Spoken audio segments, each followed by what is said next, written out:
Hi hello friends, welcome back to our channel. இன்றைக்கி நாம் பார்க்க போகிற செக்மெண்ட் என்னென்னு பார்த்தீங்கன்னா ரெசிபீஸ். அதில் இன்றைக்கி உருளைக்கிழங்கு மசாலா, பூரியோட சைட் டிஷ்ஷான உருளைக்கிழங்கு மசாலா தான் எப்படி பண்ணுறாங்கிறது பார்க்கலாங்களா. இதுக்கு ஃபஸ்ட்டு சட்டி நல்லா காஞ்சக்கப்புறமா ஒரு 1.5 ஸ்பூன் வந்து குக்கிங் ஆயில் ஆட் பண்ணிக்கோங்க. நல்லா காஞ்சக்கப்புறமா கொஞ்சமாக வந்து கடுகு, ஒரு 1/2 ஸ்பூன் ஆஃப் கடுகு ஆட் பண்ணிக்கோங்க.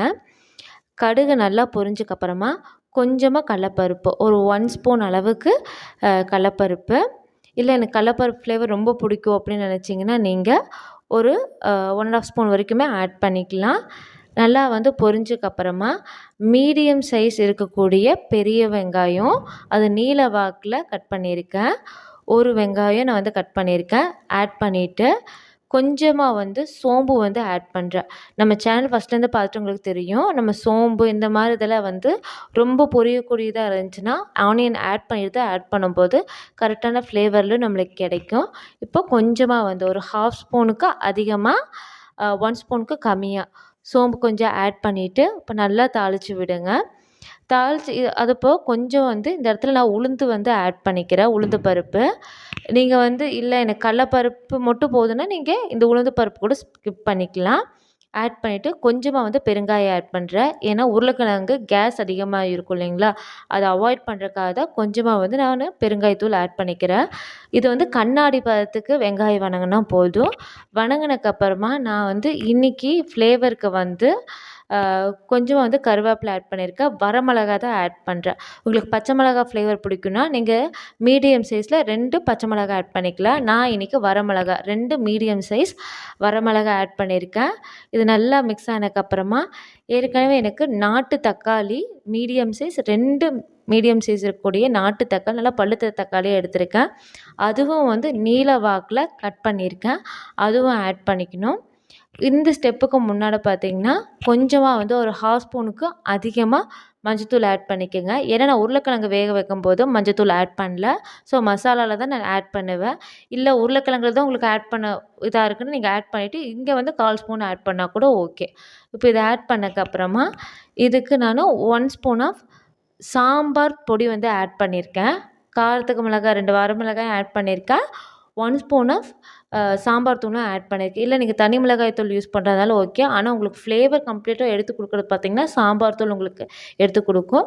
இப்போ நான் தக்காளி ஆட் பண்ணிக்கிறேன். ஆட் பண்ணிவிட்டு கம்ப்ளீட்டாக வந்து சாட்டே பண்ணிடுங்க. இதில் எண்ணெய் நம்ம ஆல்ரெடி ஃபஸ்ட்டு ஊற்றின எண்ணெய் எல்லாமே அப்சர்வ் ஆகும் தக்காளியில்.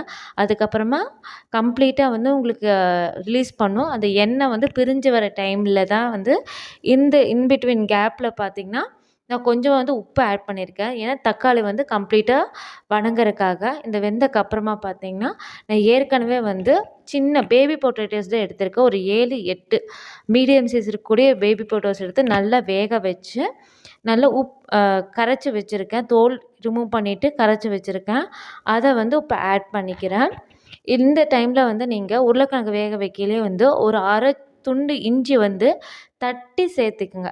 ஏன்னா அது இஞ்சி வந்து கேஸோட தன்மை எல்லாமே வந்து அந்த உருளைக்கிழங்குலேருந்து எடுத்துரும். இல்லை எனக்கு இஞ்சியோட ஃப்ளேவர் வந்து சாப்பிடவே பிடிக்கும் அப்படின்னு நினச்சிங்கன்னா இஞ்சியை வந்து சாப் பண்ணி நீங்கள் இந்த நம்ம தாளிக்கும் போது அது கூடயும் ஆட் பண்ணிக்கலாம்.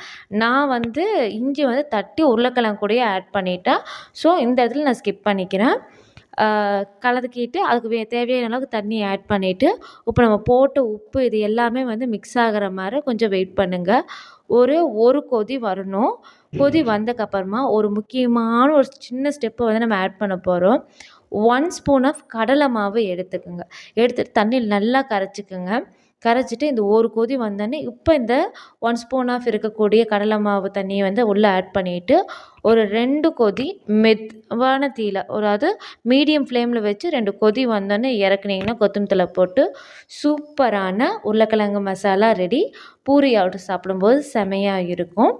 கண்டிப்பாக இந்த டிஷ் ட்ரை பண்ணுங்கள். ட்ரை பண்ணிவிட்டு எப்படி இருந்துச்சுன்னு சொல்லிட்டு மறக்காமல் கமெண்ட் பண்ணுங்கள். உங்கள் ஃப்ரெண்ட்ஸோடையும் ஃபேமிலி மெம்பர்ஸோடையும் ஷேர் பண்ணுங்கள். Thanks for supporting me. Thanks a lot. Thanks a lot.